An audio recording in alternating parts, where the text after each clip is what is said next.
Chief justice صاحب قاضی فائد عیسیٰ جو طبیعت کے اعتبار سے ایک لبرل انسان ہیں، انہوں نے کچھ عرصہ پہلے ایک بیان دیا تھا آئین اسلام اور انسانی حقوق. انہوں نے کہا میں نے آئین کو اس لیے پہلے ذکر کیا ہے کہ اسلام تو مسلمانوں کی بات کرتا ہے، آئین سارے کے سارے انسانوں کی بات کرتا ہے. تو حضرات گرامی کا اس بندے کی ترجیح اتنی غلط ہو، اگر کوئی ایسا فیصلہ سنا دے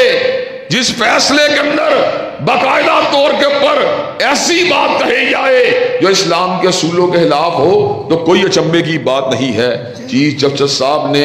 اپنی رولنگ کے اندر جبکہ ان کے سامنے ایک مقدمے کو پیش کیا گیا کہ فلاں شخص جو ہے وہ مرزا بشیر الدین محمود کی تفسیر صغیر کو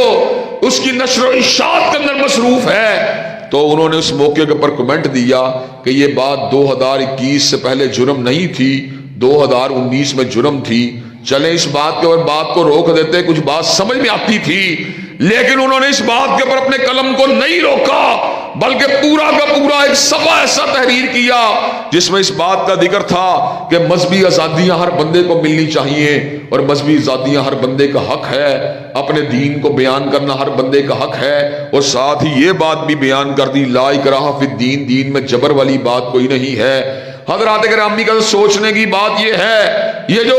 آزادی کی بات کی جاتی ہے یہ ان مذاہب کے لیے ہے جن کی مذہبی شناخت واضح ہے، یعنی عیسائیت کی بات ہو، یہودیت کی بات ہو، تو ان کے بارے میں یہ بات کہی جا سکتی ہے. وہ اپنے چرچ کو چرچ کہتے رہیں، اپنی بائبل کو بائبل کہتے رہیں، اپنی عبادت گاہوں کو جس طرح مرضی نام دیتے رہیں، لیکن مرزائی وہ ہیں جو ہیں تو کافر لیکن اپنے آپ کو مسلمان کہتے ہیں، مرزے کو نبی کہتے ہیں، اور مرزے کے اہل خانہ کو اہل بیت کہتے ہیں، مرزا کے دوستوں کو صحابی کہتے ہیں. حضرات گرامی قدر چنانچہ علماء دین نے جب 77 کے آئین میں ان کو کافر قرار دلوایا اور 7 ستمبر 1974 کو قومی اسمبلی نے متفقہ قرارداد کے ذریعے ان کو دائرہ اسلام سے خارج قرار دلوایا، تو حضرات گرامی قدر اس کے بعد بھی ان کی منجی پیڑھی کو ٹھوکنے کے لیے نئے نئے اقدامات جو تھے ان کو کیا جاتا رہا. جنرل ضیاء الحق کے دور میں امتناع قادیانت آرڈیننس کے ذریعے ان کی لٹریچر کی نشر و اشاعت کو روک دیا گیا. حضرات گرامی قدر سوچنے کی بات یہ ہے، چیف جسٹس صاحب پاکستان کے حکمران ہیں، پاکستان کے عدالت کے سربراہ ہیں، اور حکمرانوں میں سے ایک حاکم بھی سمجھے جا سکتے ہیں. حضرات گرامی قدر انہوں نے قلم چلا کر قادیانیت کی جو مذہبی آزادی کی بات کی ہے، یہ خلاف دین بھی ہے، خلاف آئین بھی ہے، خلاف قانون بھی ہے. چنانچہ ملک کی تمام دینی طبقات جن میں مولانا فضل الرحمان بھی شامل ہیں، جناب سراج الحق بھی شامل ہیں، اور آپ کا یہ گناہ گار بھائی اور بیٹا بھی شامل ہے، انہوں نے اس بات کے پر اتفاق کیا ہے کہ چیف جسٹس صاحب کو اپنا یہ فیصلہ واپس لینا پڑے گا. لیکن فیصلے کو واپس لینے کی بجائے اسلام آباد پولیس سے ٹویٹیں کروائی جا رہی ہیں، جو اس فیصلے کے خلاف آواز اٹھائے گا اس کو پکڑ لیا جائے گا، اس کو دکڑ لیا جائے گا، اس کو جیل خانے میں پھینک دیا جائے گا. حضرات گرامی قدر آپ پی ٹی آئی کے حامی ہیں تب بھی، مسلم لیگ کے حامی ہیں تب بھی، دینی جماعتوں کے حامی ہیں تب بھی، مجھے یہ بات بتلائیے کیا مرزائیت کو اس ملک کے اندر آزادی سے کام کرنے کی اجازت ملنی چاہیے؟ حضرات گرامی قدر ہم اس بات کو گوارا نہیں کر سکتے. اور دوسری بات یہ ہے، کل تلک جس وقت محترمہ بے نظیر بھٹو اس ملک کی وزیر اعظم تھی، اس وقت مسلم لیگ اور ان کے ہم نوا علماء جن میں تمام جید علماء حتیٰ کہ پروفیسر ساجد میر صاحب بھی شامل تھے، وہ عورت کی سربراہی کے خلاف کھل کے اپنے موقف کو پیش کرتے رہے. لیکن جب پانسا پتلا اور یہی کام مسلم لیگ نے کیا تو خاموشی کا دور ہے. جب خاموشی کا دور ہو تو اس وقت حق بات کہنا زیادہ ضروری ہو جاتا ہے. چاہے محترمہ بے نظیر بھٹو کی حکومت ہو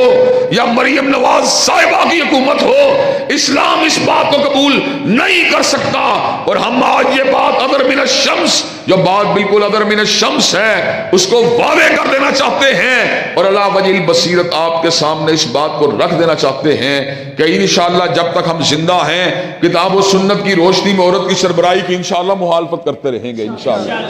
حضرات گرامی قدر مجھے ایک بات بتلائیے، اللہ نے قرآن میں کہا ہے کہ جب آیت الدین میں اس بات کا ذکر کیا ہے کہ 2 مردوں کو ایک ایگریمنٹ میں گواہ ہونا چاہیے، اگر 2 مرد میسر نہ ہوں تو 1 مرد اور 2 عورتیں ان کی جگہ پہ گواہ بن سکتی ہیں. یعنی مالیاتی معاملات کے اندر عورت کی گواہی کو آدھا قرار دیا گیا ہے۔ حکومت نے مالیاتی بل پیش کرنے ہوتے ہیں، مالیاتی بلوں پر دستخط کرنے ہوتے ہیں۔ جب عورت کی گواہی مالیاتی معاملات میں نصف ہے تو مجھے یہ بات بتلائیے مالی معاملات کے اندر اس کی کنفیوژن جو ہے اس کے ازالے کی کیا صورت باقی رہے گی؟ تیسری بات یہ ہے عورت کو پردے داری کا حکم ہے، عورت کو مردوں کے ساتھ اختلاط کرنے کا حکم نہیں ہے۔ آپ ایمانداری سے بات بتلائیں، کوئی عورت بڑی ہی نیک ہو، حتیٰ کہ ہماری محترمہ جو ہماری عزیز بہن ہیں ڈاکٹر فرحت ہاشمی صاحبہ بھی کیوں نہ ہو، اگر وہ مسجد میں یہاں آ کے بیٹھ جائیں درس دینا شروع کر دیں، کہ آپ اس بات کو اچھا محسوس کریں گے؟ آپ کبھی بھی اس بات کو اچھا محسوس نہیں کریں گے۔ آپ کہیں گے یہ اداب کے خلاف بات ہے،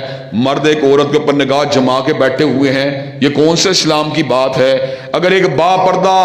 جو سن رسیدہ عورت ہے، جو پختہ عالم دین بھی ہے، اگر اس کا اختلاط مردوں کے ساتھ جائز نہیں ہے تو ایک عورت جو صحیح طور پر پردہ بھی نہیں کرتی، کیا اس کے اختلاط کو ہم درست مان سکتے ہیں؟ حضرات گرامی قدر، ہم اس بات کو قبول کرنے کے اوپر مادہ و تیار نہیں ہو سکتے۔ عورت کے کاندھوں کے اندر اعصابی طور کے اوپر بڑے منصب کو اٹھانے کی صلاحیت نہیں ہے۔ چنانچہ تاریخ اسلام کے اندر کوئی عورت جو ہے وہ کبھی بھی سپہ سالار نہیں رہی، حتیٰ کہ سیدہ عائشہ رضی اللہ تعالیٰ عنہ کے دور کے اندر بھی اسی بات کے اوپر حضرت امام بخاری اس حدیث کو نقل کیا ہے۔ کئی صحابہ نے اسی حدیث کو کوٹ کیا جس کا ذکر بھائی شفیع نجم نے کیا ہے کہ جس وقت کسریٰ کے بعد اس کی بیٹی کو جانشین کے طور پر نامزد کیا گیا تو حضرت رسول اللہ نے کہا وہ قوم کبھی بھی فلاح نہیں پا سکتی جس نے اپنے معاملات کو عورت کا سپرد کر دیا۔ تو ہم اس بات کے اوپر پوری طرح قائم اور دائم ہیں اور آپ کے سامنے اس بات کو رکھنا چاہتے ہیں کہ اگر آپ چاہتے ہیں کہ ملک کی سیاسیات کا قبلہ دین کے مطابق ہو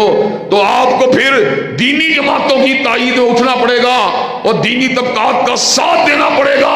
اور علماء حق کے پیچھے کھڑا ہونا پڑے گا۔ اگر آپ ایسا نہیں کریں گے تو ان لوگوں کو اپنا رہنما اپنا سربراہ بنائیں گے جو دین اور دنیا کے معاملات سے غافل ہیں، تو آپ اسی طرح ٹامک ٹوئیاں کھاتے رہیں گے، دھیرے میں ٹھوکریں کھاتے رہیں گے۔ اللہ تبارک و تعالی ہمیں ابلاغ حق کرنے کی، حق پہ جمنے کی اور حق کی نشر و اشاعت کرنے کی توفیق دے۔ تو آپ مجھے یہ بات بتلائیے کہ آپ حق کو تسلیم کر کے اس کے ابلاغ کے لیے تیار ہیں انشاءاللہ،